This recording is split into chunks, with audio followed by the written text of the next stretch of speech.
This lesson provides information on the legal system, how it is set up, and how historical legal cases have impacted special education policy and procedures.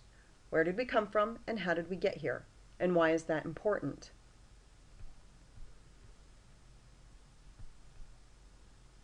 We're going to walk through some basic information related to the laws, as this will help as we move through the class. This will help you understand some of the changes in the legal system as we work through the history of special education. Where did we start and where are we now? So in this lesson, it's to provide information on the legal system, to just give you a basic overview, how it's set up, and the different types of laws, and a start of explaining the importance of those laws to your role as a special educator. So once this is done, you should be able to describe the difference between a constitutional, a statutory, a regulatory, and case law.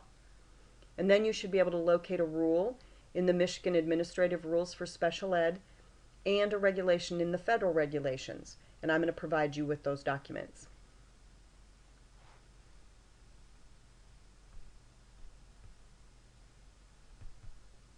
So I want to give you a base understanding of how laws are put into place. So this isn't a legal class, but the laws are going to be important to you.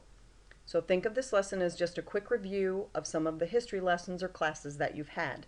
It's important for you to have a basic understanding of the legal hierarchy that we function under in order to understand how that impacts you as a special educator.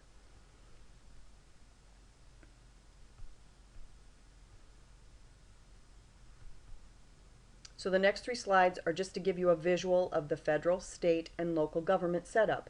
So if you'll notice in the federal, you've got the executive, the legislative, and the judicial, and the Supreme Court falls under the judicial branch. In the legislative branch, it's the Senate and the House who listen to and pass bills and laws. State government, we have the governor, and the legislative branch is the House of Representatives and the State Senate. And the judicial branch, we have the Michigan Court of Appeals and the Michigan Supreme Court for us in Michigan.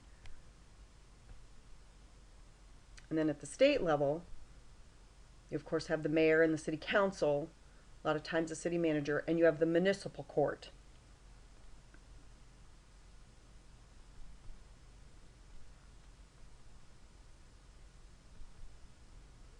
So we've looked at kind of how the setup of the government, you've had a visual.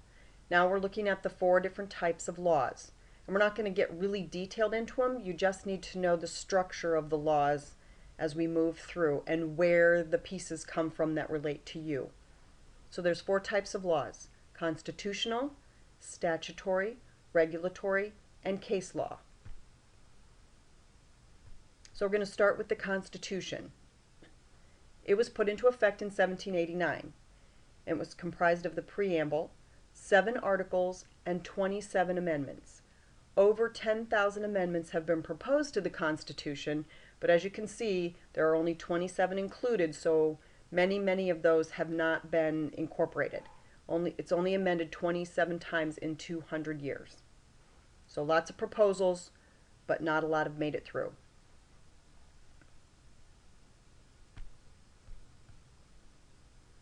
The Constitution is intended to be a broad basis of all other laws.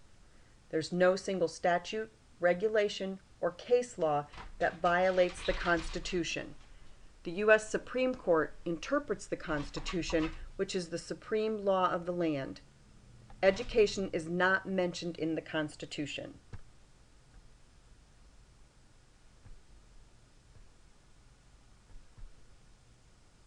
So now we're talking about constitutional components that affect education.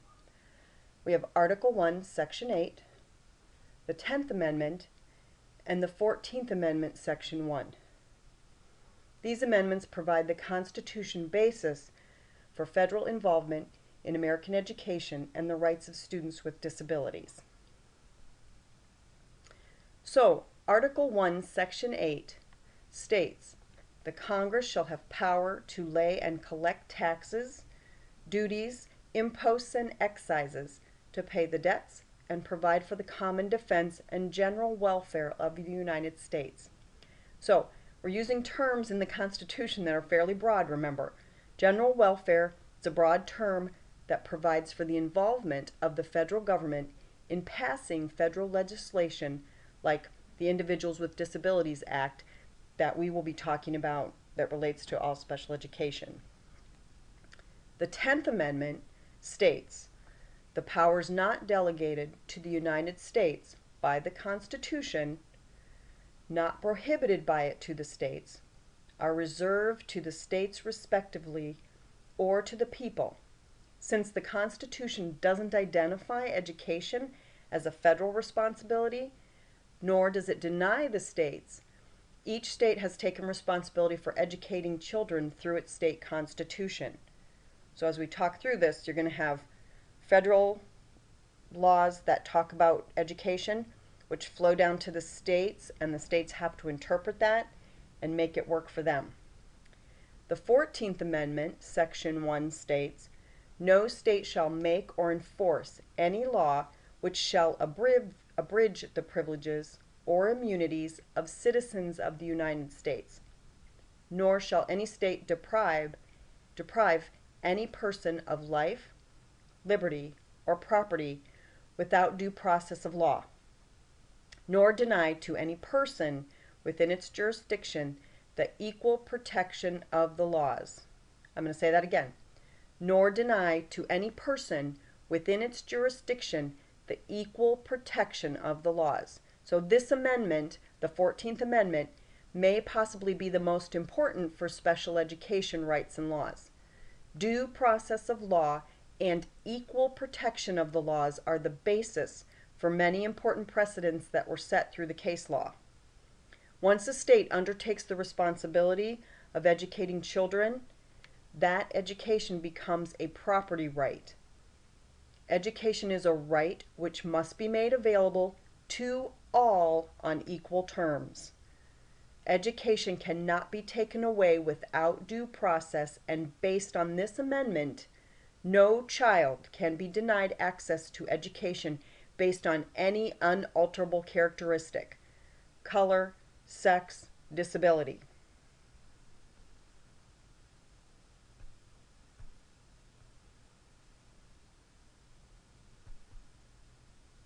So, we're talking first about constitutional law. So based on the Constitution, all those pieces that are in there, which of course you just heard from my reading of some of the amendments and articles, very broad. Constitutional law relates to the study, practice, interpretation, and administration of laws that are set forth by a country's constitution. So, which is our U.S. Constitution. So an example is the amendment, the Constitution, to change the definition of marriage. So we have a definition of marriage in the Constitution, which then laws are written around based on how people interpret that. So it's really broad, and the U.S. Supreme Court is set up to help interpret that information. Statutory law. A written law passed by a legislature on the state or federal level. It always begins as a bill. Then, if passed by both houses and signed by the chief executive officer, which is the president or the governor, it becomes a law. So laws are written on the federal and state level, and the various provisions in the bill are called statutes. So an example of a federal statute is the Individuals with Disability Education Act, or another example is Section 504. So those were federal laws that have been passed down that also then the states have to run under. And we'll be talking about those pieces as we move forward. So statutory law includes policies that are created by legislative bodies. Laws that are passed by Congress and state legislature are statutes. So statutes that are found in the United States Code. So like IDEA, if you look at this slide, it's a legal citation. And if you look it up, it's 20 USC, and there's a little symbol and then another number. So underneath that, it tells you what all those mean. So 20 is the title number. USC means United States Code. The little symbol means a section, and the section number is 1400. So when you look that up, you would see 20 U.S.C. section 1400. Federal statutes are referred to as public laws. So PL 94142 is another important one that we're going to talk about. PL stands for public law. 94 is the 94th Congress who passed it, and it was the 142nd piece of legislation that Congress enacted. And statutes can be written by cities and counties, but then are called ordinances.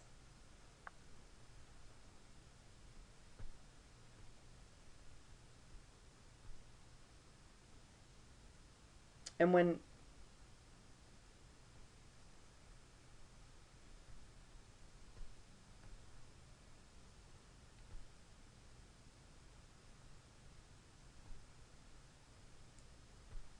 So next we have regulatory law. And the definition of that is a statute is passed by Congress and signed by the President. The statutes go to the appropriate administrative agency that's responsible for developing specific details or regulations for state and local implementation. So for us, what we're connected with in the federal government is the U.S. Department of Education, and they create federal regulations. So when a law is passed that relates to education, the U.S. Department of Education pulls it in, and they write all the regulations around it that must be followed. Those federal regulations then go down to the state level, which for us is the Michigan Department of Education. And then they create rules around those regulations. So when I talk to you about federal regulations for special education, those were developed by the U.S. Department of Education. So the IDEA was passed. We had federal regulations written around those in the federal regulations, and those are all in a manual. Those were written, and then the Michigan Department of Education looked at all of those, interpreted what those meant for us as a state, and developed the Michigan Administrative Rules for Special Education, or MARS, M-A-R-S-E. So the time an agency needs to complete regulations varies, so there's no particular. Sometimes it takes a really long time.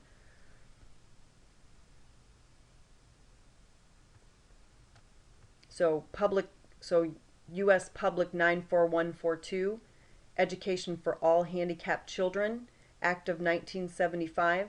The Congress created it in 1975. It was signed by the President. It was then the responsibility of what is today the U.S. Department of Education. And once the regulations are established, they're referred to as administrative or regulatory law. The regulations are then sent to the states. The regulations for the Education for All Handicapped Children Act of 1975 were passed 2 years later in 1977, and the regulations were then completed that same year. Okay?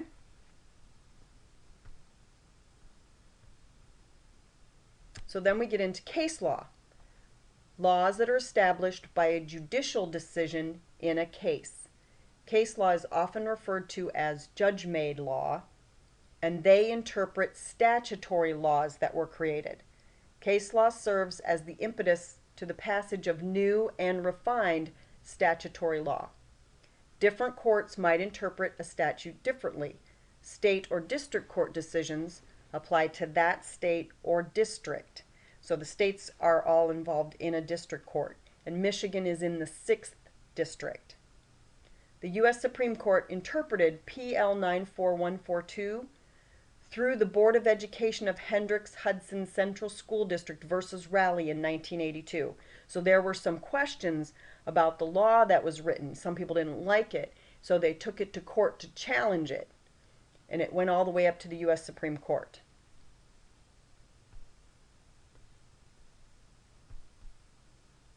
So, what does all this mean?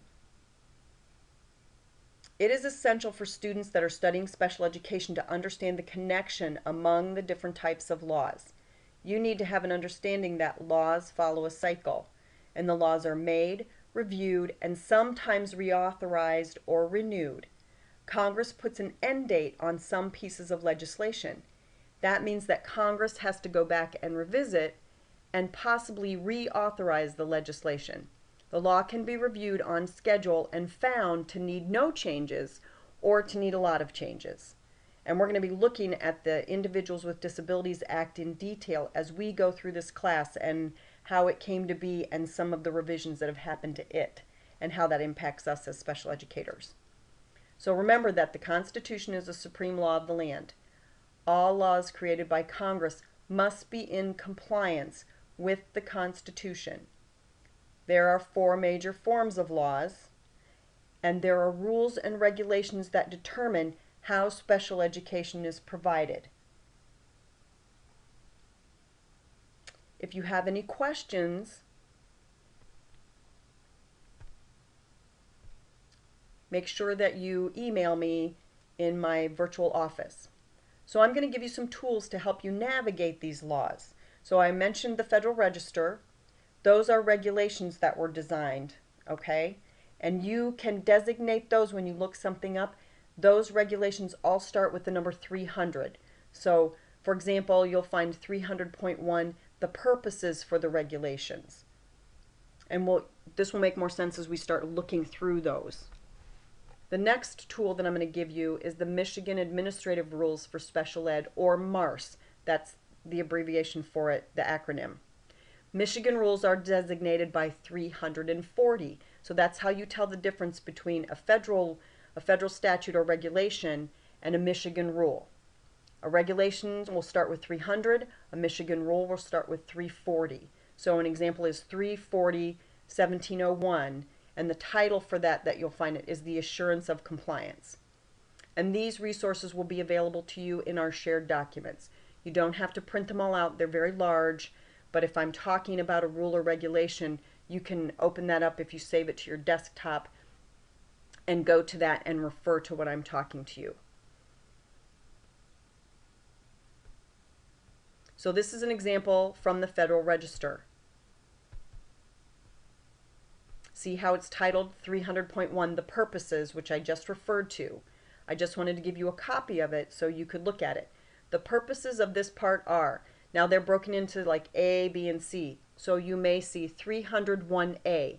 That relates to this specific piece, to ensure that all children with disabilities have available to them a free, appropriate public education that emphasizes special education and related services designed to meet their unique needs and prepare them for future education, employment, and independent living. So the Federal Register, remember, was created based on IDEA, or the Individuals with Disabilities Act. So that law was put into place. The U.S. Department of Education created the Federal Register. So this is telling you why it was created. And as it goes through, it has specific things that have to happen in special education that you as a special educator are going to have to follow. And we'll be talking more about this and using the Federal Register as we go through class. The next tool is the Michigan Administrative Rules for Special Education. So this is just a screenshot of what a page in the Michigan Administrative Rules for Special Education, or MARS, looks like. This is the first section of the rules that it's a side-by-side format. So on the left side, you will see the Rule 340-1701, Assurance of Compliance, and on the right side is the piece that coordinates with it from the federal regulations that we just looked at. This is just a really nice document because then you don't have to go back and forth from one document to the other. So, the Federal Register was written, those are federal regulations. Those are the top dog. The Michigan rules are based on that and are set aside for Michigan educators and how it works in Michigan. But always remember, the Michigan rule cannot be less than what the federal regulations state. We have to either be the same or do better. So one example of that is the federal regulations say special education educates students birth through 18 Michigan, or birth through 21, Michigan goes birth through 26. We can't go less, so we can't say we're going to educate students till age 20. We went more and we educate till 26. So there's a difference right there. But you always have to do the same or more, not less.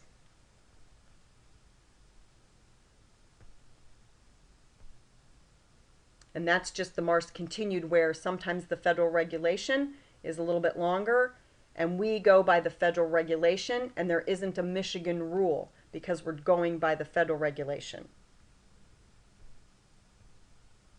And that's the end of this presentation. So if you have any questions, please make sure that you contact me or that you post something in my virtual office. Have a great day.